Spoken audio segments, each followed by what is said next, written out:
to the flag of the United States of America, and to the republic for which it stands, one nation, under God, indivisible, with liberty and justice for all.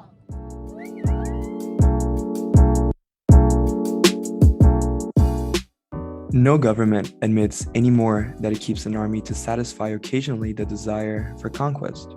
Rather, the army is supposed to serve for defense. And one invokes the morality that approves of self-defense.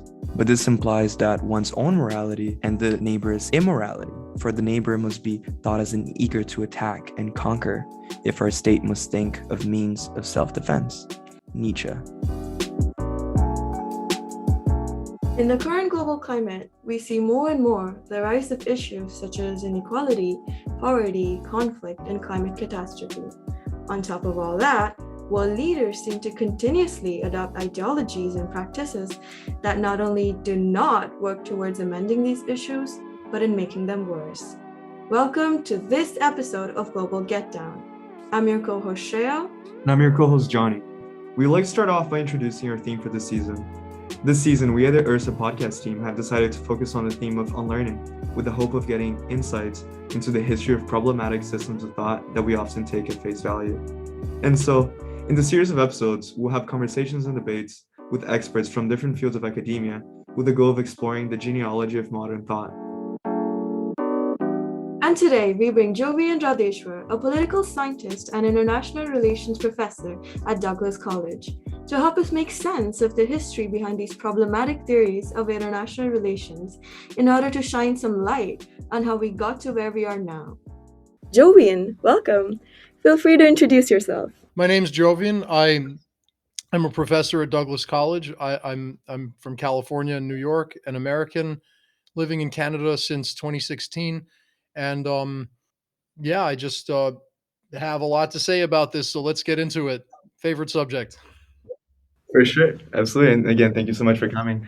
I'd like to start off this conversation with a quote from Thrasymachus in Plato's Republic, where he says, justice is nothing else than the interest of the stronger. When I first came across this, I couldn't help but to make a connection to today's world of international relations, where ideas of security, state expansion, and the military all serve as a major point of conflict between how we organize ourselves as a global community. So I was wondering, Jovian, if you could take me from this idea of the interest of the stronger to the current climate today.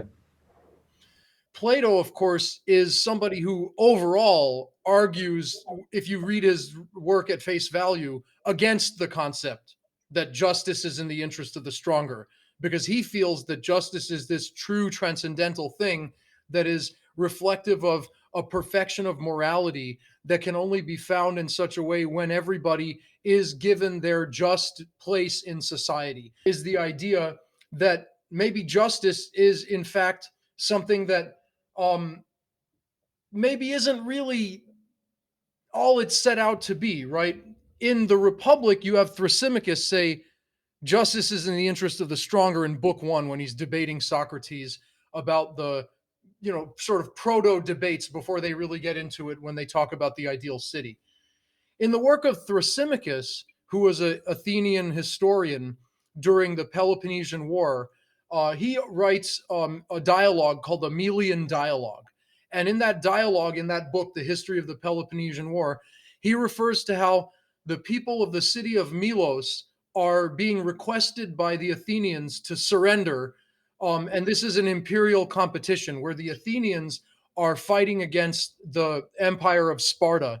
And any defection by a satellite state, a smaller state, an allied state, a neutral state, a defection by anybody to the other side or even to neutrality itself is seen as a threat to the imperial power. So the Athenians threaten the Melians. They say, either submit or we're going to kill everybody in your town. And by everybody, that meant every male, right? Every male over a certain age that would be of army age, I suppose, would be killed. And the Melians said, why do we have to do this? Can't we just be your trading partner as we've always been without necessarily taking sides one way or the other? We're not supporting the other side. We're still your trading partner, right?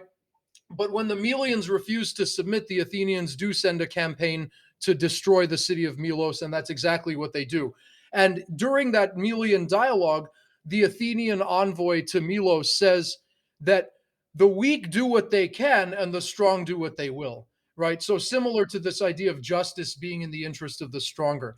So when Thrasymachus says this in Plato's Republic, what he's essentially saying is that there is no such thing as justice, because justice itself is a concept that's been used to conceal over the interest of the stronger. And when he's engaging in this early discussion with Socrates, of course, that flies directly in the face of what Socrates, mouthed by Plato, wants us to believe, that justice is this true transcendental thing. Now, when we think about justice as nothing else than the interest of the stronger, we can read it in two ways. One way is that it could be seen as a general statement that justice itself is, in fact, this perverse concept, right? That there is no justice, that the only justice is violence and force. Another way of reading it is that justice as a hegemony, as an international law itself, only conceals the use of violence and force.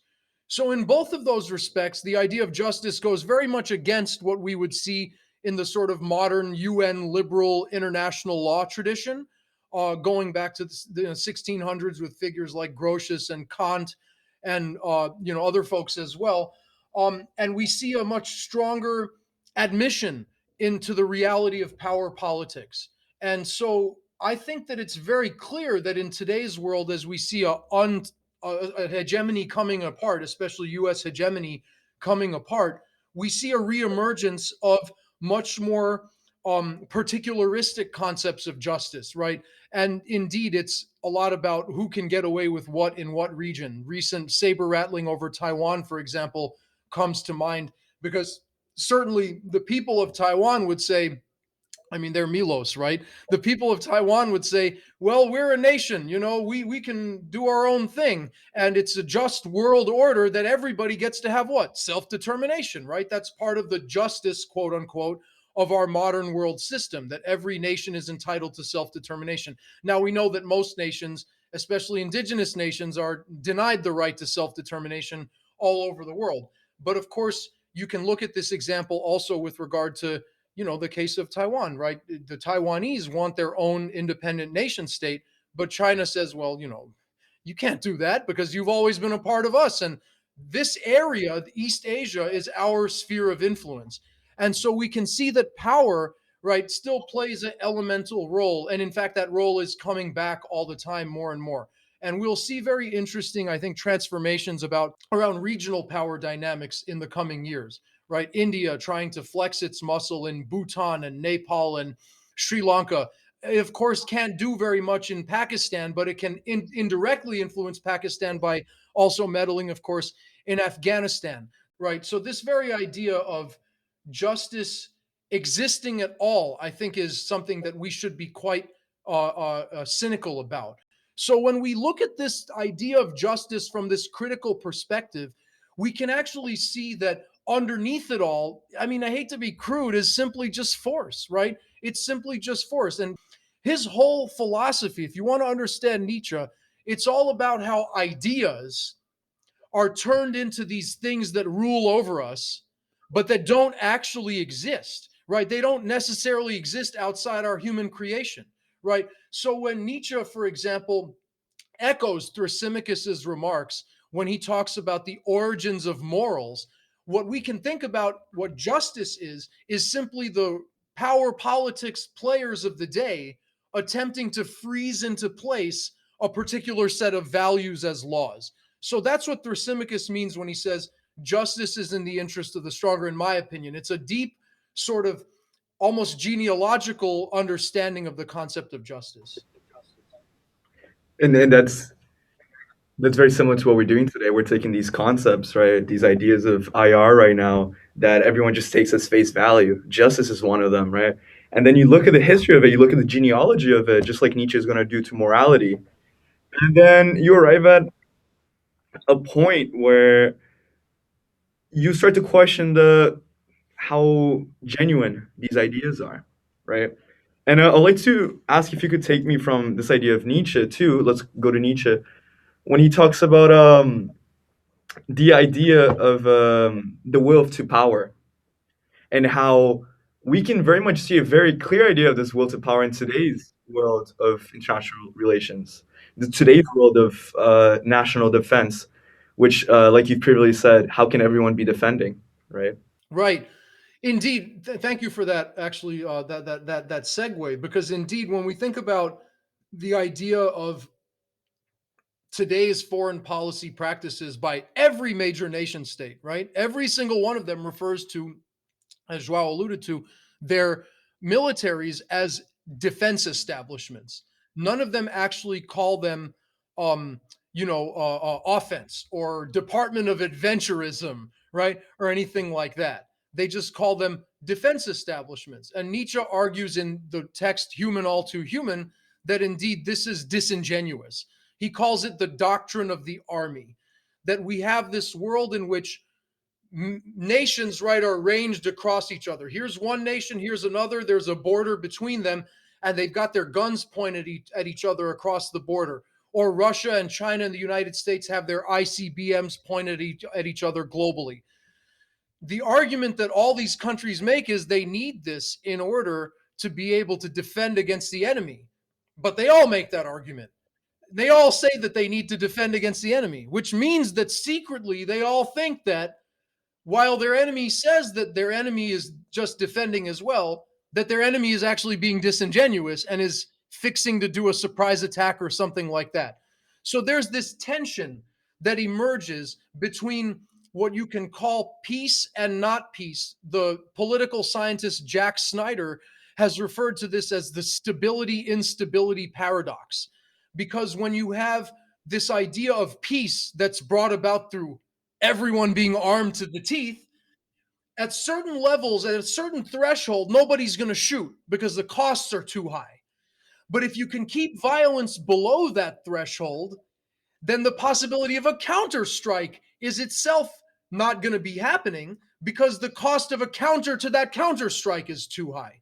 So there's always a threat of low level violence occurring. And if you look at the international system since the beginning of the Cold War, you see every major power engaging in the use of irregular actors throughout the world, right? We can call them terrorist groups, but I would only caution that that word doesn't apply just to people who are Muslim. That applies to anybody in this context that's using violence in an irregular and surprising fashion.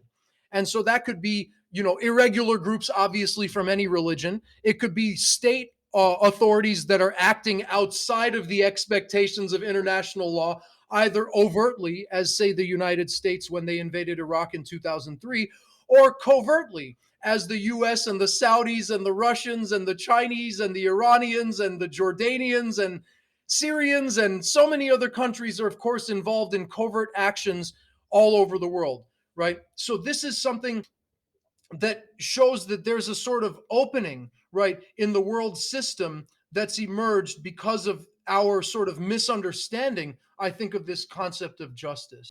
Oh yeah, totally. It's interesting too because not only justice is one of the lies that we're told, um, maybe not lies, but narrative that we're supposed to follow. But yeah, not only justice is one of the narratives that us as a collective we tend to follow, but also ideas that you begin to question, such as the idea of the nation, right? What does it mean to be part of a nation? How is the connection that some of these leaders make when talking in the interest of the nation? What does that even mean, right? Like, what is the psychological connection between, for example, a Canadian and Canada, right, or a person living up north, right? So yeah, I just wanted to ask to you, like, what is everyday's people connection to the nation, and how maybe that plays out? Like, where does this idea came from, right? Yeah, what a fascinating concept, right? The word nation, of course, if you take the prefix natio, natio, that's something that's found in Latin, and that refers to origins or birth. So a nation is, and if you know Spanish, for example, the word nacer is the verb to be born. It's also cognate from this word natio, right? And forgive me if my Latin pronunciation is wrong. I haven't studied Latin. I've just read the words on the page and their derivations on the page. So my pronunciation may be off. But that prefix, natio, let's call it natio, means natality, right? Birth, common origins. So a nation is a community with common origins. Now, of course, that's bullshit. Literally, that's bullshit. Because the only group with common origins is the human race, because all of us genealogically, we've been traced back to having common origins on the African continent. And since we left the African continent, we've all had a lot of sex with each other. So there's a whole bunch of mixed up people all over the world. There are some nations that are relatively more homogeneous than others, but there are no purely homogeneous nations. Strong, robust national populations are based on mixtures of people. So the very idea of common origins is a myth. Now, within a few centuries, within a few generations, of course, such a myth can build up because, generally speaking, especially with the way that, people haven't traveled a lot until recently in human history, they've kind of been in their own village, their own neighborhood. Of course, those common origins can tend to be intensified, or the feeling of that can tend to be intensified because of the limited horizons that people have within one lifetime, right? Even I was born in India, I grew up in New York City, and then I lived for 17 years in California, and I feel like a Californian. Now, does that mean that I'm not those other things also? No, but on some level, there's an emotional purchase there on my heart and soul from having lived in one place for such a long time. So if I think about, the nationalism or patriotism that I have, mainly it's for California, right? So nationalism is it's in the eye of the beholder, right? And it's based on feelings. It's based on your love of a place that you live on some level.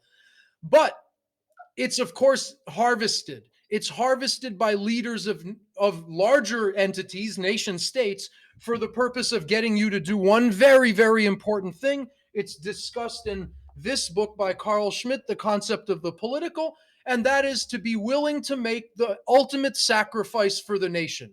You have to be willing to kill yourself for the nation. And that's ultimately the kind of emotional connection that leaders want you to have with their nation. So that's what leaders want. What do everyday people want? This is where things get really interesting, because we live in a world today where the working class of the entire world is increasingly on the march all over the world, right? We see huge amounts of work absenteeism, for example, in North America, but that's also the case in many parts of the world right now. Who benefits from people going to work every day? The traditional leaders of the nation, right? Because they get to continue being elected, they get to continue drawing taxes, they get to continue saying, we provide the terms of order in which you can succeed and become prosperous and thrive, right? But of course, as we know, globalization of capitalism has created a situation where the elites all around the world, going back to at least the 1970s, have made a number of deals with each other that enhance their status as elites at the cost of the working class and middle class majorities of their nations. For example, shipping production to other countries it has been a big thing, right? Outsourcing has really transformed the global economy in recent years. So what I'm suggesting is that while we still, everyday people, we have a strong emotional connection to the nation, everyday people are also becoming, as we know from the populist movements around the world, they're becoming more and more cynical about state authority at the same time. So people are increasingly, I think, willing to question nationalism while also at the same time they remain emotionally connected to it. It's creating an opportunity for different kinds of political leaders to claim that they speak for the nation and not those old liberal elites from the previous round of hegemony after World War II that were more connected to the US. So this is where we can see the term justice come back again, because we can see that it's become about power politics, right? Who controls the nation is going to decide what's just. Pushback, for example, against liberal elites has become very important in understanding how nationalism is working all around the world today. That being said, since I'm on the left, I would simply add that, I hold out the hope that this gap that's created shows an opportunity for internationalism, namely that people can identify with each other across national borders as well. But we can see that leaders are doing their very best to restrict immigration, to do demagogic populism in terms of bad mouthing the other, right? That's become quite common all over the world as a democratic political practice. I say democratic because they use it to whoop up votes for their side. Thank you, Jovian. I particularly found interesting was the part where you challenge nationality as being an idea of something that is emerging from common origins, right?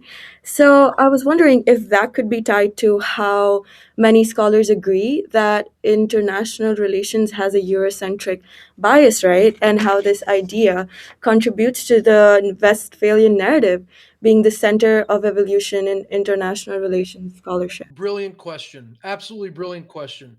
So there's this other book by Carl Schmitt. I've got it right here. It's called Theory of the Partisan. And I'm going to share one quote with you to set up my answer to this question. It's very brief. If those of you who are listening have this book or want to read it on your own, this is the 2007 Telos Press edition. And I'm looking at page 32, which is the last page of chapter or the introduction and the last part of the introduction. And Schmitt writes the following in that particular section. The 1949 Geneva Conventions are the work of a human disposition and a humanitarian development that are admirable, right? That are admirable. Given that they give the enemy not only humanity, but even justice in the sense of recognition, they remain based on the foundation of classical international law and its tradition, without which such a work of humanity would be improbable. Its fundamental basis remains the conduct of war based on the state and the bracketing of war with its clear distinctions between war and peace, military and civilian, enemy and criminal, state war and civil war. So war is a special category according to the classical international law, that's the Westphalian system, that can only happen between two states. That's the original convention. But what Schmitt says in the last sentence, which I'm about to read, is as follows, is that the Geneva Conventions of 49, which still preserved international law and international sovereignty, contained within them a germ of expansionism.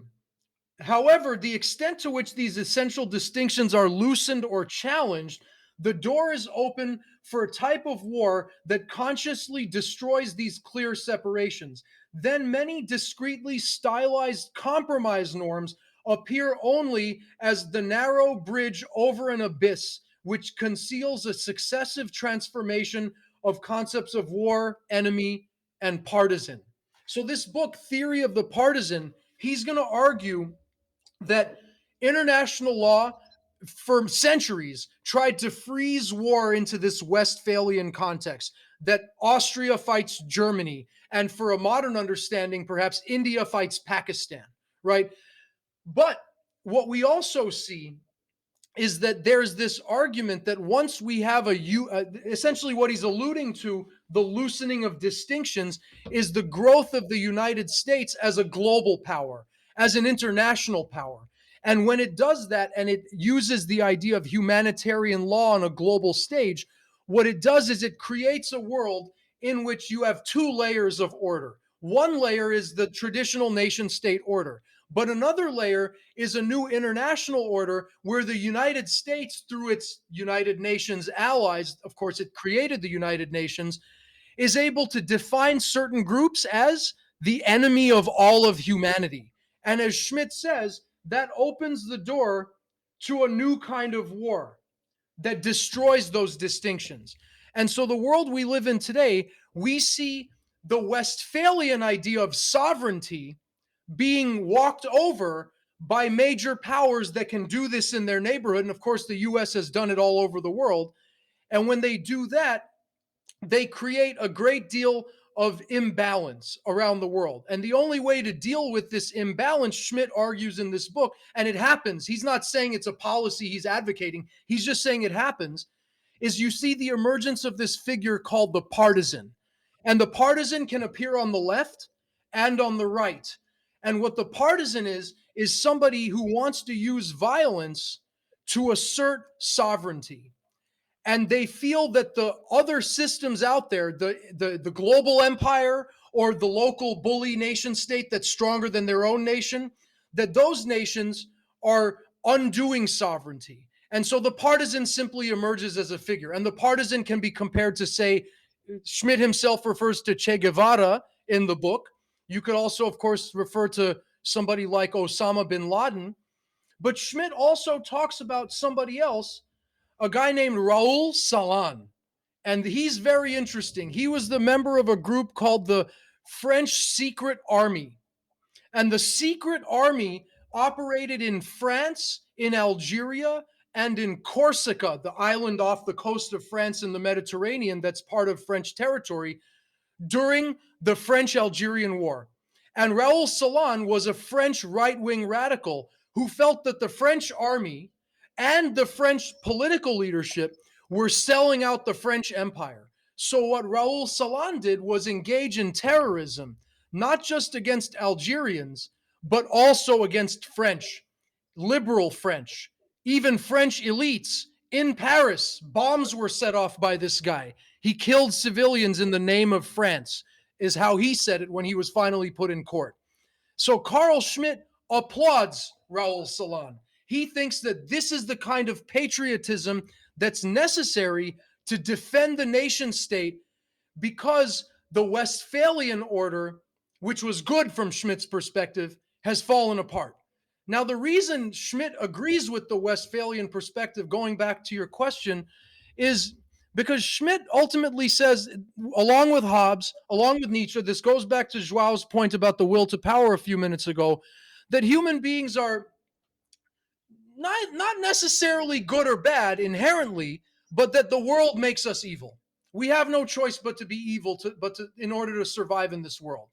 And that the only way to organize this evil and to contain it and to limit its destructive power is to organize human societies into nation states. And so a very close collaborator of Carl Schmitt was a guy named Hans Morgenthau. And Hans Morgenthau and Carl Schmitt were both Germans. They both did their PhDs in, I'm sorry, Schmitt was a lawyer, excuse me, but Morgenthau did his PhD in political theory, and they were both Nietzscheans. Morgenthau was a liberal, though, was not. Schmitt, by the way, was Hitler's lawyer. Pretty bad man. He was a bad man. In this book over here, Crisis of Parliamentary Democracy, he argues that totalitarianism is more democratic than pluralist democracy, because pluralist democracy has been corrupted by capitalism to the extent that you can never get a real direct policy out of the bargaining process that you see in parliaments. And because of that, people lose faith in democracy. So you need to have a strong executive. And to be clear, in Crisis of Parliamentary Democracy, he argues that not only do dictatorships like the Führer's Germany require a strong executive, but he also cites Abraham Lincoln in the United States invoking emergency powers in order to win the US Civil War. The guy is really widely read on a lot of Western political theory, and he writes a great deal about how Hobbes also agrees with many of his points. But him and Hobbes disagree on a very important point. They disagree on how evil human beings are by nature, right? Schmitt argues that human beings are extremely evil, and that in fact all of human history has, in the absence of elite rule, in the absence of religious morality, in the absence of what he calls in another book political theology, people lose faith in order. And as they lose faith in order, there's no longer a possibility of maintaining order anymore at all. And so you have to have this fait accompli of, one, having the state to protect you from the external enemy, and two, having the state be strong internally to protect you from the internal enemy. And he refers to that as the domestic enemy in his work. So this Westphalian order that we live in is one that's based on ultimately us buying into the truth of all that. Yes, the enemy out there is real. Yes, the enemy in here is real. And if you look at the history, for example, of US foreign policy discourses, texts, for example, you'll find crude characterizations of the other, and you'll find a steady stream of internal enemies: communists, gays, feminists, drug users, right? We have a war on drugs in the United States, after all, right? Even in recent times, you have this trial in Georgia of the white men who murdered Ahmaud Arbery, this black man who was out for a jog. And in the courtroom, they're talking about how much THC was in his blood, as if that has anything to do with him being shot and killed while two men are driving down the street, pursuing him down the street. How much THC is in his blood? That's legal in Canada. That's legal in 30 states in the United States, although not federally yet. So this is the kind of demonization narrative that we have to buy into in order to believe in the Westphalian state, right? We have to buy into the idea that the nation really knows who its enemies are. So protecting identity in this pure sense requires this irrational border policing, right? To borrow a concept from the sister Harsha Walia, the great BC activist Harsha Walia, right? It requires what we can call border imperialism. I don't have that book handy over here. We can call it border imperialism because, as I said before, we've all been having sex with each other since the dawn of time. So where do you draw the border, right? Where do you draw the border? In India, during the partition of India from Pakistan, you have rapes being committed by men from one community against women of the other community, right? And so this scholar Paul Brass has argued that in the partition of India, the bodies of women themselves became the border that was being drawn. And as Schmidt said in the quote that I read to you there, the extent to which essential distinctions are loosened or even challenged, the door is open for a type of war that consciously destroys these clear separations.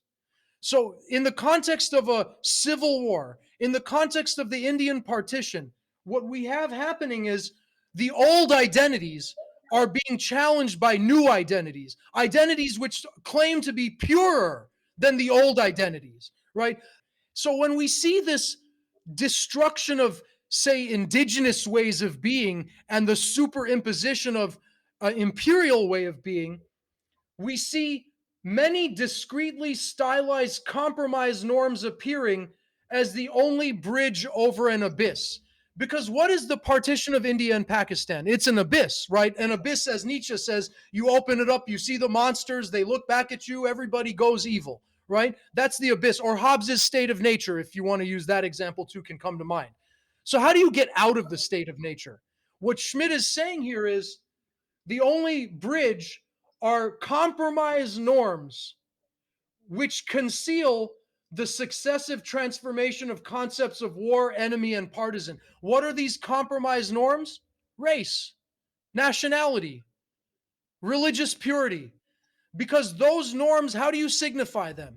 Well, for example, if you go to India today, right, I'm from a Hindu family background, but my Hindu family members will tell me, shave off your beard because, why? You look like a Muslim, right? That's why they'll say it, right?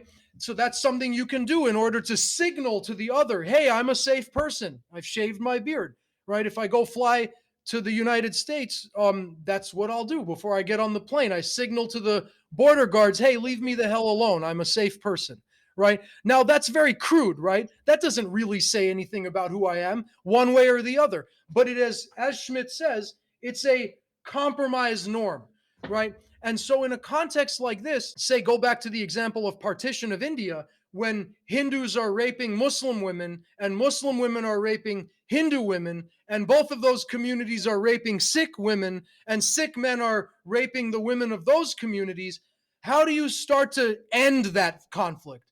Well, what did they do? They started to signify that this is a safe space for Muslims, this is a safe space for Hindus. And how do you signal that you're in the right place? You dress that way, you pray that way, right? And of course, once the partition violence started to simmer down, what did these countries do? They literally created commissions to exchange the women of the other side back to the other side, as if these women were somehow owned possessions of both sides, right? Indeed, some women, the scholar Yasmin Khan has written a fantastic book about this called The Great Partition. I highly recommend it. And in that book, she points out that a lot of the women actually didn't necessarily even want to go back because they used the opportunity of the chaos to escape from their patriarchal, oppressive families. And some women even had lovers from the other community, and they used that opportunity to abscond with their lovers. So when they were asked to go back to their previous communities, that was actually what? A form of, well, needless to say, ownership. The feminist IR scholar, perhaps you're reading her in some of your classes, Jan Tickner, makes precisely this point. Who protects women from the army? Who protects women from the police? Because indeed, in war, this is who gets attacked by the army and the police, right? Indeed, in history, and very prominently in like the Bosnia War and in other wars recently, rape has been used as a weapon of war. And of course, it was used in the partition as well. So this particular understanding of the terms of order is such that we have a system that is based on people ultimately accepting that this violence is normal, right? And that whoever is authorized to carry it out is doing so in a good name. That was a beautiful answer, Jovian. I think your answer helps us unlearn certain aspects of international relations scholarship, especially because it has such a strong Eurocentric bias and this Westphalian narrative. As you mentioned, it distorts the image of the enemy and it makes us question certain major events taught to us in our history class, actually. I just want to jump back and say one quick thing about that Eurocentric aspect, because I had something in my mind I wanted to say about that, but you just reminded me I didn't quite mention it. Very quickly, right? The Eurocentric bias, obviously, right? Europe conquered the world, and the Westphalian nation state is an emergence itself out of a compromise between European states. Very important point, because especially for undergrads studying IR, I know I had this misimpression when I was an undergrad studying IR, right? we tend to study this great man theory of history, which also coincides with a great dates theory of history. So we all think 1648, that's when this shit started happening, right? Except it actually was bubbling up for many decades before 1648. And of course, 1648 itself was just the end of a 30 years war. And that 30 years war saw a transition from the imperial Holy Roman system to the new nation state system in Europe. And the nation state itself was simply a compromise that said that the princes and the kings and the queens of Europe could decide the religion within their space, right? That's what the Westphalian system is all about. Is this area Protestant? Is this area Catholic? And of course, what this created was an immediate minorities problem. In France, the question of the Huguenots, for example. If you apply that to India, Pakistan, you can see that this is where we get the issue of, well, this is for Hindus, this is for Muslims. And even though India ostensibly was secular, we know that its culture, its public culture is hegemonically Hindu because of the overwhelming influence of the Hindu religion and its various regional forms throughout the Indian subcontinent. In fact, that influence is so strong that it also colorizes the practices of Islam in South Asia as well. So my point simply being that as India and then the other post-colonial countries, India was the first one in many cases, right? 1947, the independence of India and Pakistan then becomes an inspiration for movements in Africa and in Latin America and other places as well. And that creates a global modeling effect, an isomorphic effect, where new nations are copying the institutional forms of previous nations. And the most central form is we control this territory. We have it on lockdown. And if we don't have it on lockdown, what does it mean?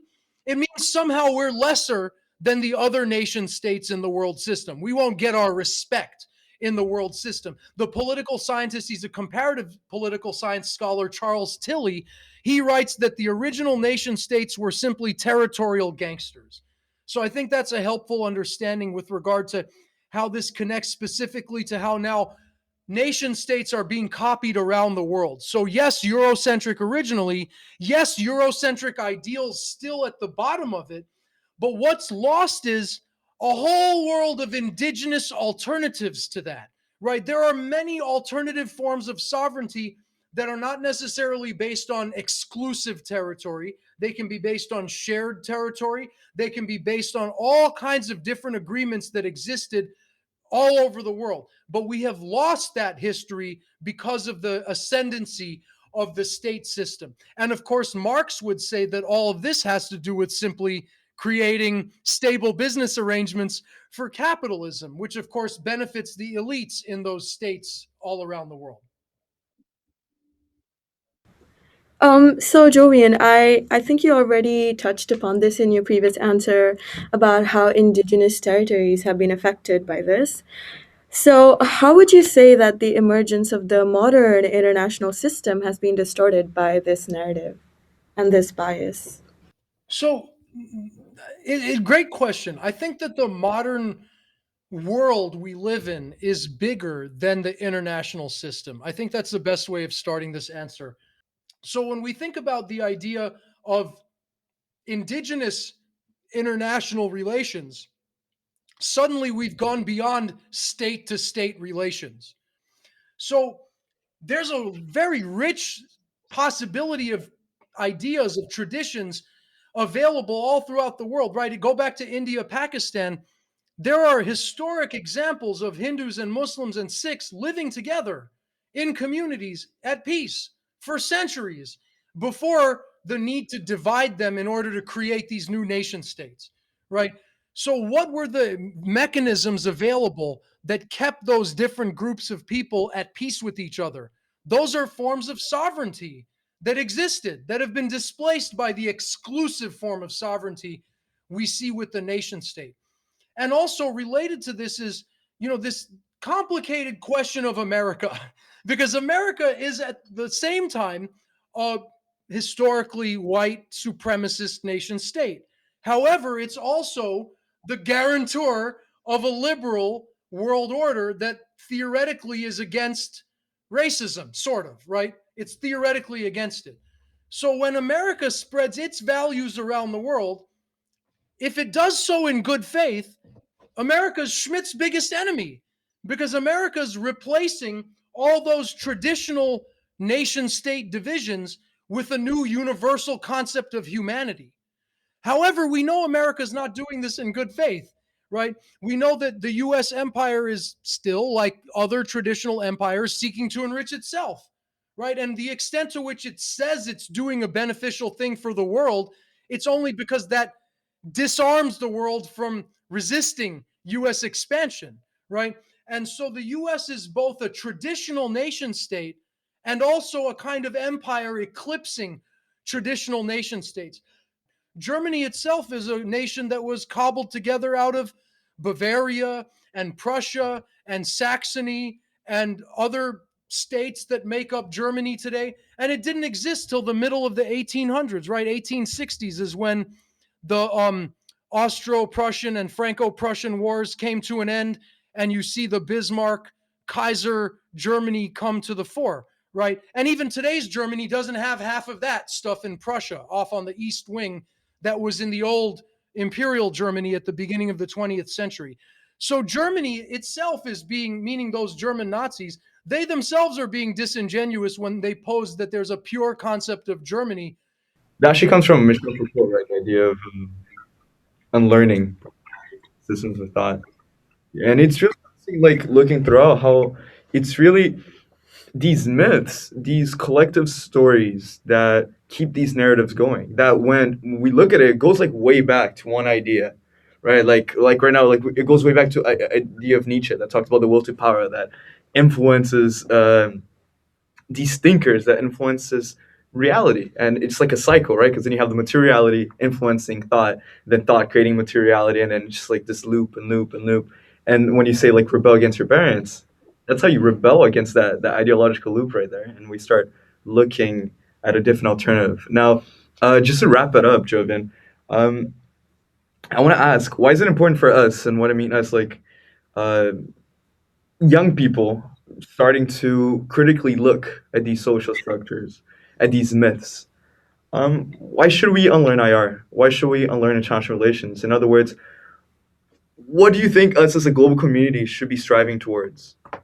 So I go back to that important point that I was making before about the work of William Robinson. I mentioned him before. So he argues that international relations, as it's taught in political science, remember, I'm a political scientist and I teach international relations. So I'm criticizing myself in addition to anybody who teaches this at UBC or Simon Fraser or anywhere else, right? International relations, as it's presently taught, is not a science. It's an ideology of the state. It's not empirical. It's an unempirical ideological discipline. When you study realism from Hans Morgenthau, who then says that states are fighting collectives, what he's saying is this is how it should be. It's not the only way that it is, right? Look at, for example, Reagan and Gorbachev, right? A great article written by Alexander Wendt, who's a traditional international relations scholar, WENDT, Alexander Wendt. He writes an essay called Anarchy is What States Make of It. And in that essay, he talks about social constructivism through the first half. But in the second half, he does an analysis of the ballet, the dance of Reagan and Gorbachev in the mid to late 80s. And I can speak to this personally because Raisa Gorbachev visited my elementary school when Ronald Reagan and Mikhail Gorbachev, were meeting at the UN, because I'm from New York City. And at that time, these guys were discussing what? Paring down nuclear weapons, right? Not aiming nukes at each other, coming up with some sort of an agreement that would reduce global tensions. So, indeed, are states fighting collectives, or are they also capable of cooperation? Clearly, they're capable of cooperation. So, the entire realist tradition has a bleak view of human nature, and at the very root of it, what reinforces that bleak view of human nature? The threat. The threat. There's this famous joke by Bill Hicks, a comedian, who says, he's pretending to be John Wayne, right? He's pretending to be John Wayne, and he's out on the Wild West, right? And he finds an indigenous person, and he's looking at this indigenous person. The indigenous person is just fishing in a watering hole, right? That's what they did for centuries, right? Subsistence lifestyle, right? And then John Wayne sees the indigenous person. He throws a gun near the indigenous person, and he starts whispering, "Pick up the gun, pick up the gun." And then the indigenous person says, "No, no, white man, I don't want to pick up that gun, because I know if I pick up that gun, you're gonna think I'm threatening you and you're gonna shoot me." But then the colonist says, "Pick up the gun." Keeps doing it over and over again. So finally, the indigenous guy picks up the gun, and he doesn't do anything with it. And then suddenly Bill Hicks goes, because a machine gun is shot, and then the indigenous guy is dead, right? So this is our international relations. We're assuming someone's a threat. We're constructing them as a threat. And the moment they act like a threat, it's, gloves off. We're going to shoot at them and annihilate them. The issue is that so much of world politics, I'd argue that the majority of it, I'd actually argue the overwhelming majority of it, has nothing to do with this. Because world politics is simply power relations between people on a global stage. And when people travel from one country to another, there's power relations. When people from one country live in another country, there's power relations. When languages interact, there's power relations. And the majority of the time that those interactions occur, there's no violence happening.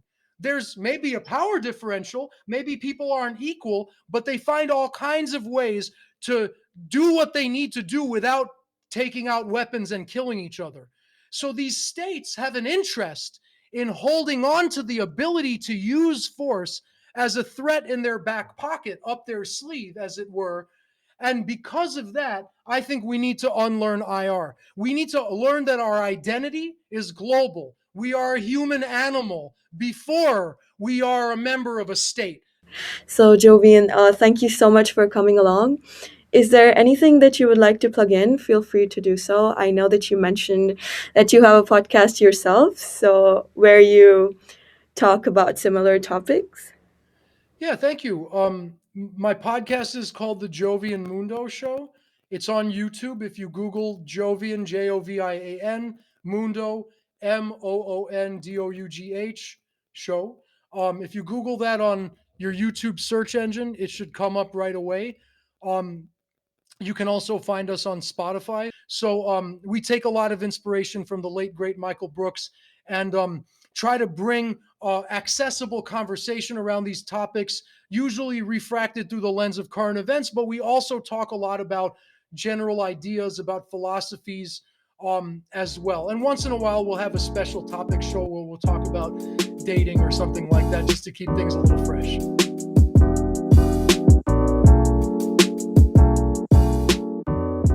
The reason we give for requiring an army imply that our neighbor who denies the desire for conquest just as much as our own state, and who, for his part, also keeps an army only for reasons of self-defense, is a hypocrite and a cunning animal who would like nothing better than to overpower a harmless and awkward victim without any fight. Thus, all states are now ranged against each other. They presuppose their neighbor's bad disposition and their own good disposition. This presupposition, however, is inhumane, as bad as war, and worse. At bottom, indeed, it is itself the challenge and the cause of wars, because, as I have said, it attributes immorality to the neighbor and thus provokes a hostile disposition and act. We must then abjure the doctrine of the army as a means of self-defense just as completely as the desire for conquest. From The Wanderer and His Shadow, Aphorisms 284, Nietzsche.